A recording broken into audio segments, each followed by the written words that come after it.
You want to know something that everyone knows they should do, but they really don't do? It's learning how to improve your cash flow in your business. It should be the one thing that you can guarantee your business will never, ever go under. So if you're worried about what the economy looks like right now, and who isn't, this video is exactly the insurance that you need to make sure your business succeeds regardless of what happens in the economy or with presidents or anything going on in this crazy, crazy world, right? So here are 3 things you can do right now to ensure you can have that successful business regardless of the craziness of the world. Number 1, track your money weekly. Believe it or not, most business owners do not track their money in their business. They look at their checking account balance to say, do I have the money to spend?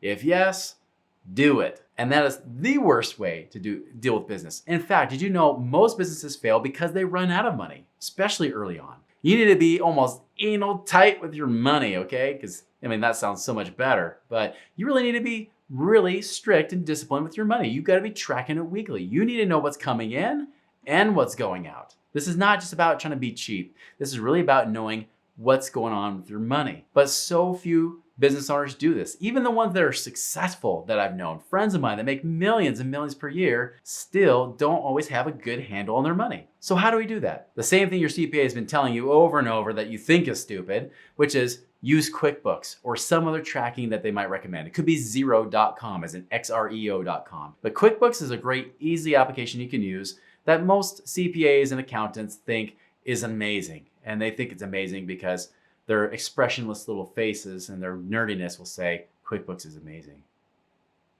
So you should do that. You should do exactly what they said. Use QuickBooks. Now, I know it's not fun to do that, but what is fun is when you know you have a high profit business and that gives you freedom away from your business. That's where the fun really begins. That's when you have freedom.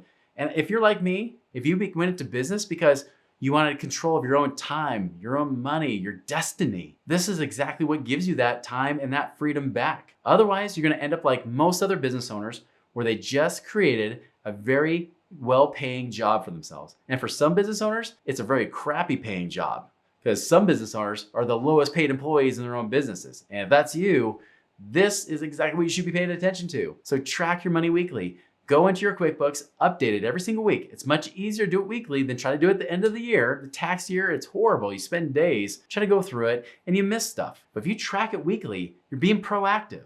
And whatever you measure will improve and grow. Yeah, I guarantee if you actually start tracking how you're brushing your teeth, I hope you do this, it'll get better. If you track your health, if you start tracking your workouts, it'll get better. You track your money, it'll improve too. Whatever you track will improve and grow. Start tracking it. So be sure to do that. Then once you've done that, number 2 is remove all non-productive expenses. Anything that doesn't serve you, anything that's not adding to your bottom line is not worthwhile. It's not worth keeping. This is very, very important. Start analyzing it. Are there subscriptions you're paying for that you shouldn't be or don't have to be paying for? Are there marketing activities that you're doing in your marketing that maybe aren't getting the results that you want after several months? Cut them off, right? Get rid of it. Do those things that actually add to your bottom line. It's not just about always reinvesting money in your business. That's a big mistake people make in their business.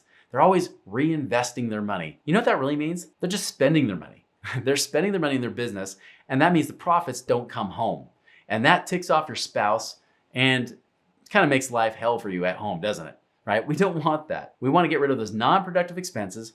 It's spending money on those things that do work while eliminating the things that don't really give you more profit. And that comes to mind. Number 3 is focus on your highest profit activities. What are the things that give you the biggest ROI on the money that you are spending in your business? Now, I'll tell you, when I went through a divorce back in 2015, it was rough. It was a hard emotional time for me.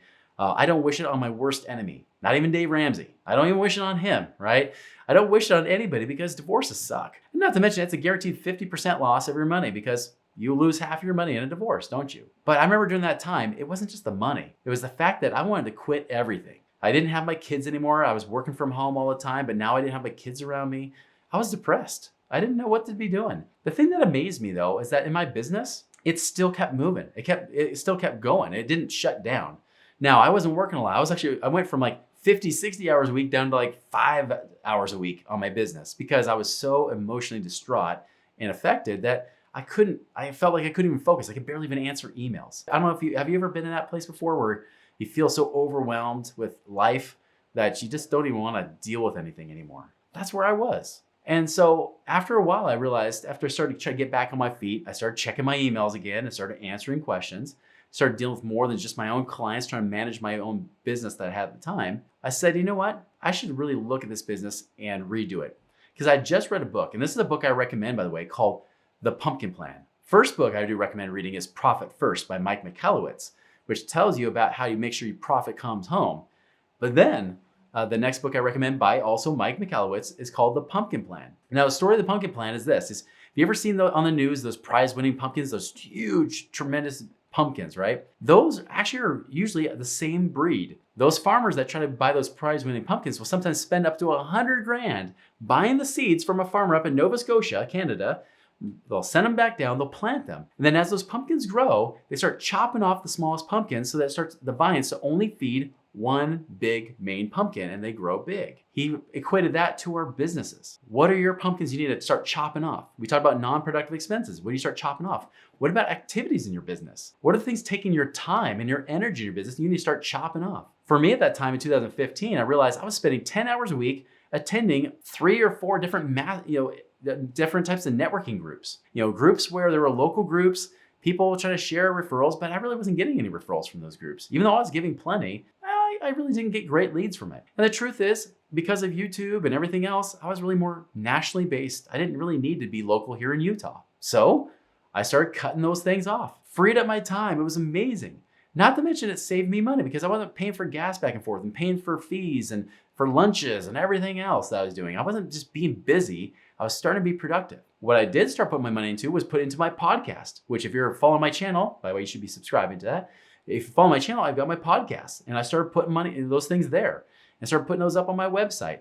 And as I focused on my podcast more, my business boomed, and even better, my profit boomed. My profit skyrocketed. So not only did my revenue over a couple years quintuple, but my profit more than dectupled, more than 10x'd my profit because I focus on those highest profit activities. So let's recap here a little bit, right? If you want to make sure that you're in business during any economy, no matter what's going on in the world, no matter what's going on even in your own industry, even if the government says you're not essential, these things are essential. Is number one, make sure you track your money weekly. Use QuickBooks to do that, or Xero, whatever you use. Track it weekly. Update those numbers. And then as you're tracking it, remove those non-productive expenses. Those expenses that don't serve you, they're not adding to your bottom line. They're not really adding to your revenue as much as what they're costing you. They're not giving you that ROI that you want. Get rid of the non-productive expenses. And then 3, focus on your highest profit activities. Just like we talked about with expenses, make sure you get an ROI on your expenses and your spending. Also focus on the ROI on your time. Because as a business owner, isn't time really your time and your energy? Isn't that your number one important asset? Sure, money's great, but you can make money back. But man, your life and your energy, your time, that's something you can never get back. That's something you need to have in your life every day. So focus on those 3 things. Track your money.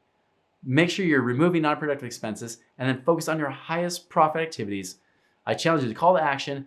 Go get the books Profit First and The Pumpkin Plan by Mike Michalowicz. Even get on an audiobook if you're like me, because I love audiobook. And then I'd love to hear comments below. What are things that you've done? What have been some of your best productive activities? How have you made sure you've withstood anything going on in the economy around you? I'd love to hear your comments and get your insights as well. And hey, I appreciate you guys hanging in to the end, watching here. Don't forget to like and subscribe to our channel. We love you, we appreciate you, and we love the great feedback we get from you. So be sure to do that as well.